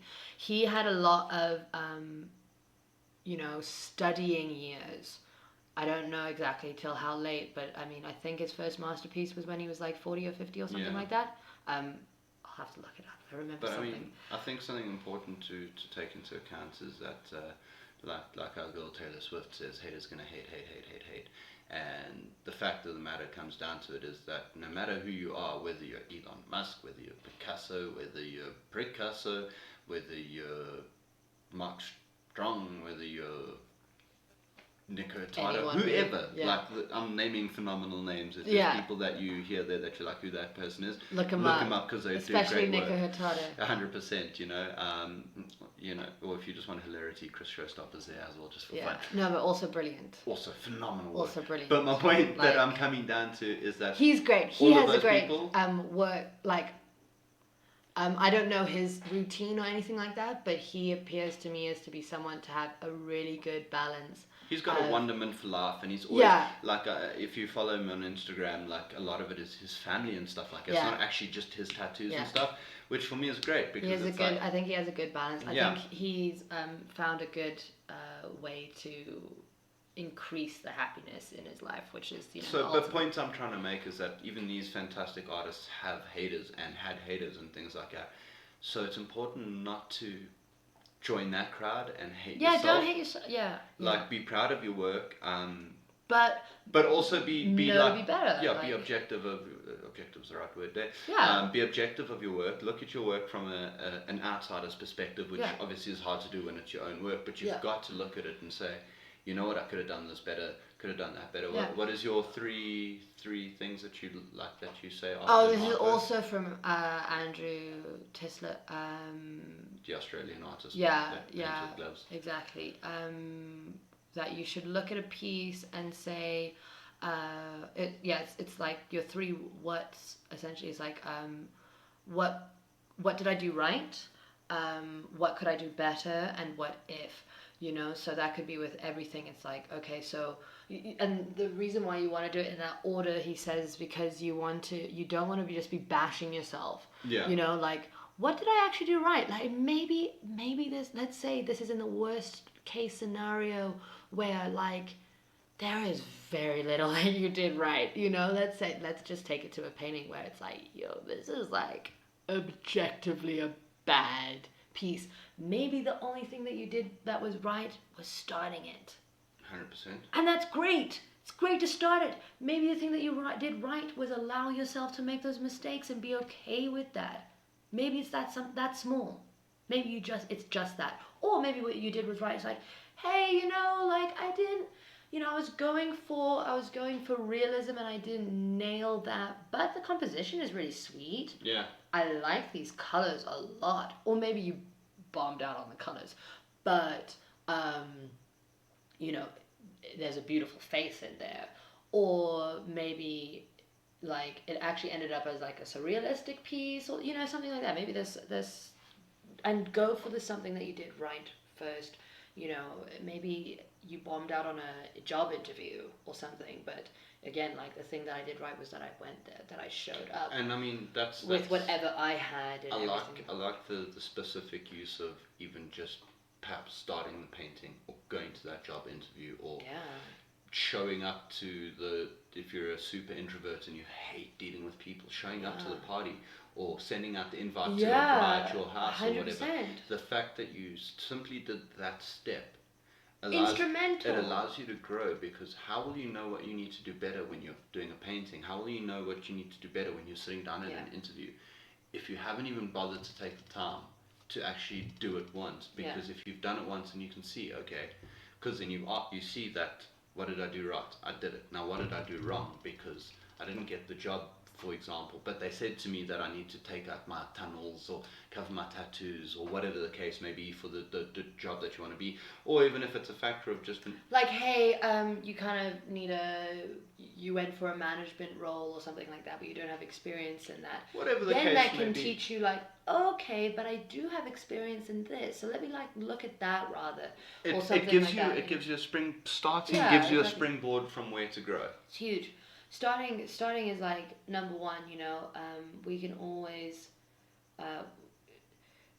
put things off, and this is where like procrastination and perfectionism come. Like, they are best fucking buds. Holy fuck, they love each other. You know. No, you don't want to touch an artwork. You know, the because amount you're of getting close to finish. Yeah, dude, I can't remember. Where you need it to be. It's like Ryan on The Office. That's like, oh, that guy. He's like the bane of my existence. Not really, but you know. And I always have to laugh because he'll often get other people to do work that he's meant to be doing, because he's like, oh, I'm sorry, I'm just like, I'm such a perfectionist that if I even touch that, I can't I'll just even never touch get it, done. you know, sort of thing. So it's better that you do it. And that is something that we do all the time. All the time. Like, masterpiece syndrome, writer's block, artist block, not going to the job interview, you know? I'm such a perfectionist, and this is a lie that we can tell ourselves. I'm such a perfectionist that, you know what, let me rather not do this. And this is, you know, we're not maybe even constructing these words, but, you know, that writer's block or that fear of starting a new piece or something like that, the reason why there's that fear is because you want this to be perfect, because otherwise, again, because we've accidentally attached to our self-worth, we're worthless unless this is perfect. So I'll rather not even fucking start it, or I'll just stare at this thing being like, how am I gonna make this perfect?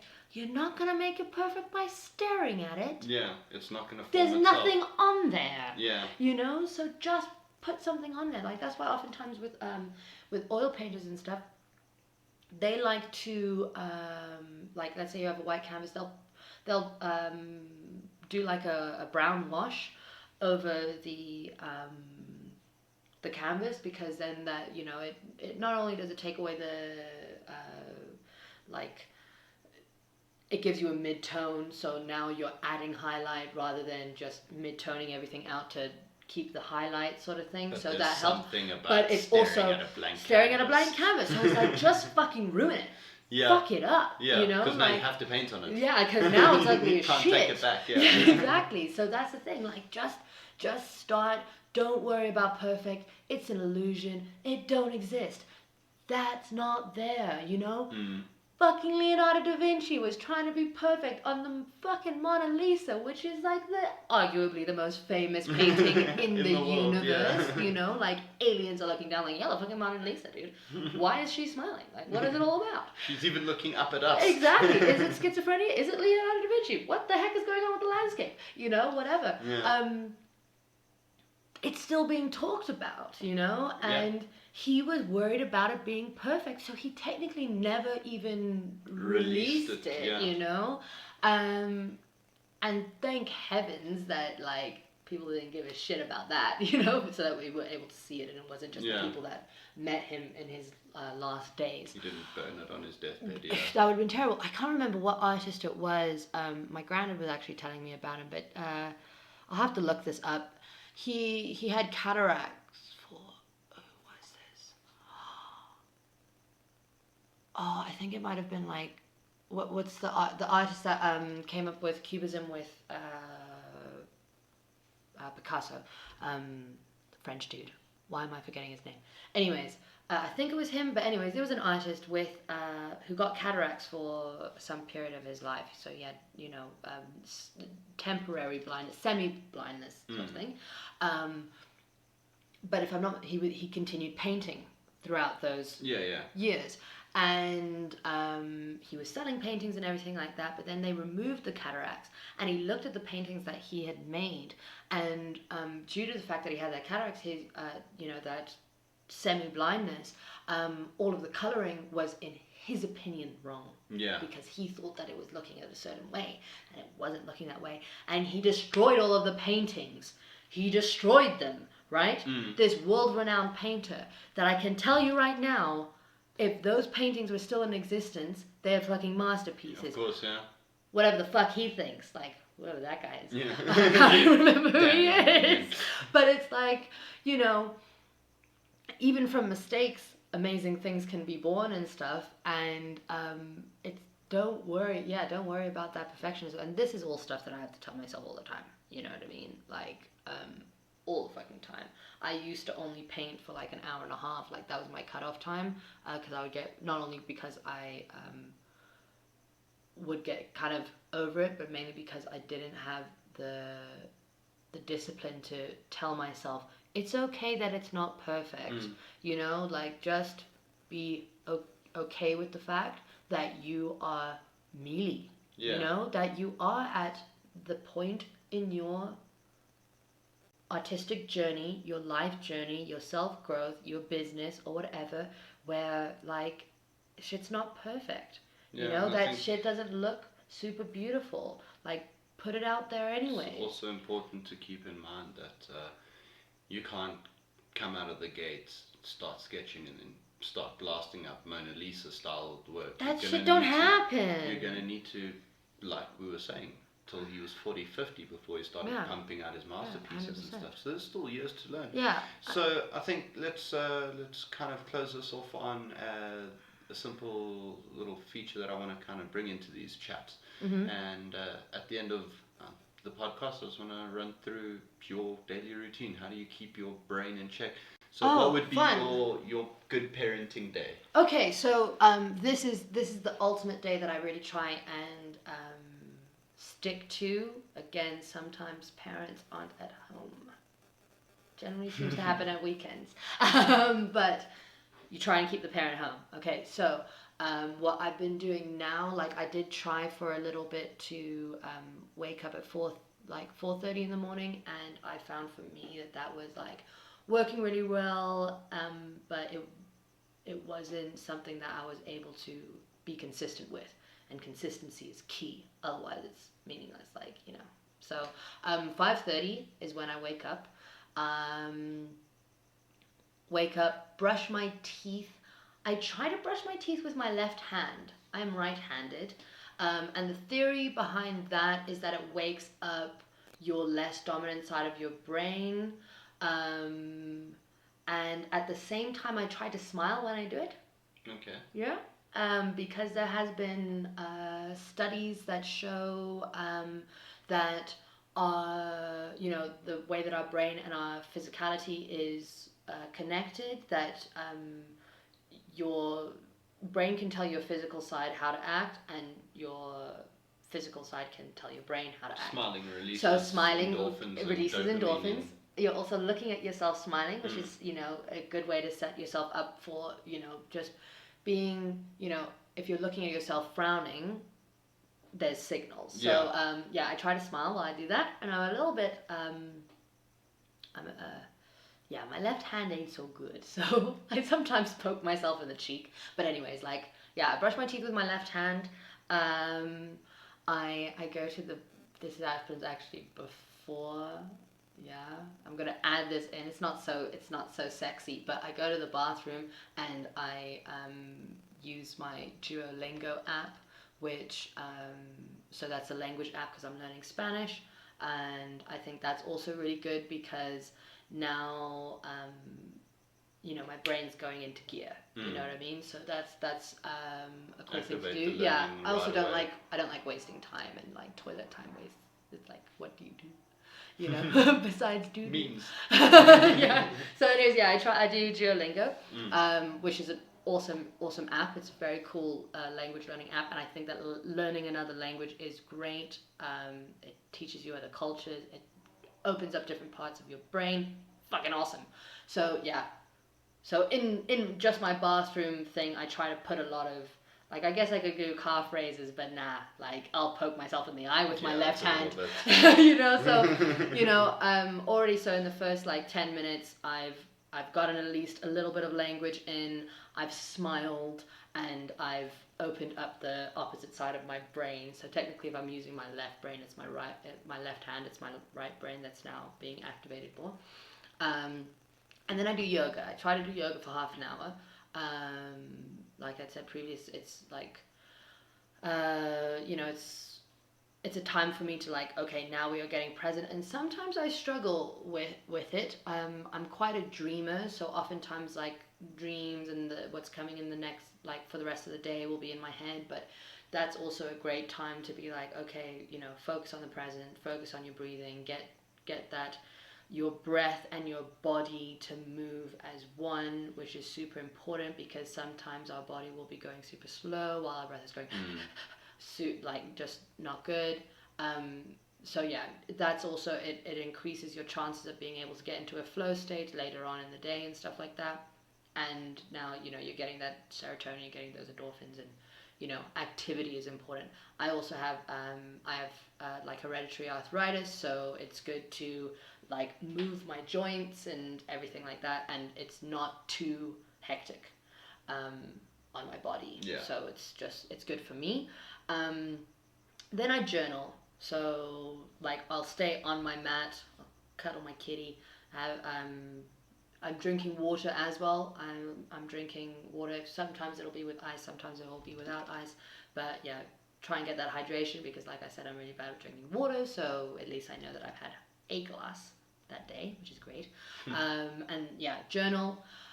In my journal, I'll write the date. I'm writing it now in Spanish because I'm trying to implement as much Spanish as possible. And then this is something that I learned from one of Jimmy Quick's videos,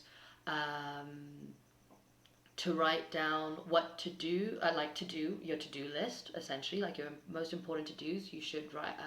He suggests writing 3. Sometimes I'll write 3. Sometimes I'll write more.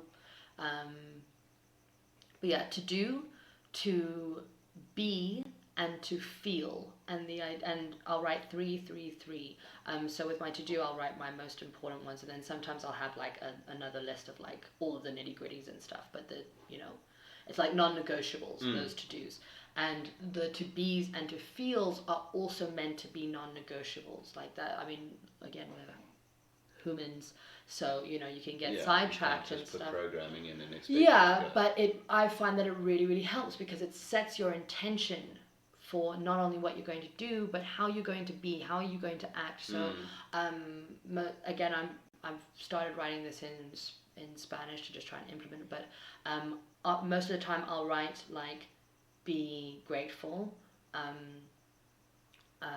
Sometimes like be bewildered, like what we were saying before, like be in that learning mindset, whatever it is. So like be present, like, so those sort of things, like how do I want to be as a person? Like, let's make that intentional, let's not make that a mistake. Because most of the time you can end up like, pre me doing this, it's like an accident, and you are being aggressive, you are being like maybe you're being abrasive, maybe you're being like, you're not focusing, you're dismissive, like something like that, something that like I wouldn't necessarily be proud of afterwards. So, and those things can still happen, but this sends your attention. And then to feel as well really helps me. Like I'll write like be relaxed.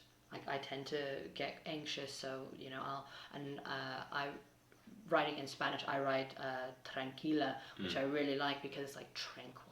Just be tranquil. And this may seem like a bit of a opposite thing, but I'll also write to be excited. To be excited to be alive, to be excited about what are you doing. That's putting some cool art on exactly. And stuff like that, to be excited, like to be whatever it is, to feel excited or whatever. So yeah, that's what I'll do. That's my morning routine. And then I'll try and, let's say if I'm tattooing something that's going to be quite intense or something that I feel like I need to do a little bit of a practice on, then maybe I'll do a little painting, maybe I'll do a little sketch. I draw. I also do line practice, so this is oftentimes during my journaling sort of space. I have like if you look at my journal, it's like a lot of random things. But yeah, I'll draw lines, and this is something that's really good for artists that are starting out, because a lot of the times what happens is, because you're only starting out, your brain and your hand don't work in the same way. So drawing lines up and down, up and down, up and down, up and down, circle, circle, circle, circle, and it seems so like that, but boy is it helpful. And I mean, I'm sure it'll be helpful even if you're a writer or something like that, like, or whatever, like getting your brain and your body to work at the same time is an important thing. So let's do that in the beginning of the day, because now it's done. Now Kickstart everything right away from the beginning of the day. Yeah, exactly. Now you're setting yourself up right. I have noticed a massive difference between days that I have done this routine. So I really like this comes down to, again, the responsibility and accountability. Like, I have the responsibility of doing well during the day, so let me set it up as best as I can. So yeah, and only after that then I'll shower and I will eat food, and I need to make sure that I eat breakfast, because breakfast is an that's integral just part of the day. It's just like super important. Like some peeps have different ideas on that, but myself, I know I need to eat. I need to get that calorie intake in the beginning of the day. Otherwise, there's trouble. So, yeah, breakfast. And then, like, we're counting, like, my daily routine. I need to have art in there somewhere, even if it's my day off. A little sketch, a little something. You know, even if you're just doing those lines and those circles. You know, I think it's a really good thing to do. It really minimizes the risk of writer's block and that whole thing, artist block rather. So yeah, as far as daily routine, paint, draw, whatever, make mistakes, do that thing that you're telling yourself that you're really passionate about. Be passionate about it by doing it. Yeah. You know, keep that flame alive, and do the work. And then in the evenings, and this seems like a silly thing, but I count it as my routine as far as like discipline and stuff like that. Wash my face. I have to wash my face because that's also that's self-care type of thing, like taking care of myself. Treat yourself as important. Yeah, don't go to bed with the muck of the day. Wash my face and moisturize, you know? Important, seems silly, but for me it's integral. And then and this is something I've only just started implementing, but I'm finding works really well, is to do my to-do list. So this is the list that I'll take those 3 most important ones and put it into my to-do for the next day. But I write my to-do list of all of the nitty-gritties. So this list will be like, you know, 12, however long, like a full kind of page in my journal of what I need to do. And then at least if you've written it down, it's out of your mind. You're not, I feel like and I don't struggle with insomnia anymore, but I imagine that when I had insomnia, that this would actually help me quite a bit, because it's helping me go to sleep, because I'm not thinking about what I'm needing to do. And it's like trying to keep it locked in the front of your mind, so when you wake up tomorrow morning, you know what you need to do. I can't forget to do this, and I can't forget to do that, and this and that, I won't forget. I've written it all down. Now I can just worry about being in dreamscape, you know? Some people reckon that you should actually write down like your dreams and stuff like that. I don't do that, but it's an interesting premise. But yeah, you know, it'll probably also help you to not have any bad dreams about the shit that you need to do. Yeah. Because it's all on the paper. Throw that up, you know, even make that a conscious thing. Like, that's what I've been trying to do as well. Not just write it down and then stare at my book and think about all those things that are trapped in there that I need to do tomorrow. It's there. It's done. And we'll get to it tomorrow. It comes down to being present again. You can't are you going to sort it out now? Are you going to? No? Okay. Then don't worry about it. Because you're not helping it. You're actually going to possibly make it worse, because now you're tiring yourself out. You're burning the candle at 2 ends and stuff. So just put it out there. And, you know, this again comes from, you know, my personal experience, and some things are easy, some things are hard for other people. But yeah, I find that it really helps.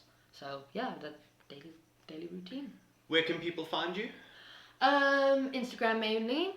Technically Facebook, but I'm a little bit worse with that. That's actually just my Instagram thrown up onto Facebook. Yeah. So yeah, my Instagram is Elizabeth _Montes with an S _art. So it's at Elizabeth _Montes _art. And you can DM me on there. I've gotten better with my DMs and stuff like that, and I actually don't mind it. So yeah, you can DM me on there. You can see my mainly tattoos, but you'll see art and stuff. I'm trying to put more art up and sell more art, so you can actually DM me about art that you're wanting to buy and everything like that. Commissions and things. Yeah, this is a painting by me. But yeah, what I really like to be able to do as far as like tattoo related things and stuff, I prefer emails. My email address is elizabeth.m.tattoo@gmail.com, but you can also find that on my Instagram. So my Instagram's kind of like my hub. Some cool things are coming out recently, coming soon. I'm setting up like an online store and stuff like that to sell my art from. So you'll see all of that once I release it, which I'm still working on, like the website nitty gritties and stuff like that before I release it. But yeah, you'll see all of the news on that on Instagram. Pretty much just Instagram. I like to keep it simple. It's been a pleasure. Thank you for joining me, my love. Thank you. It's my pleasure. It's been an honor.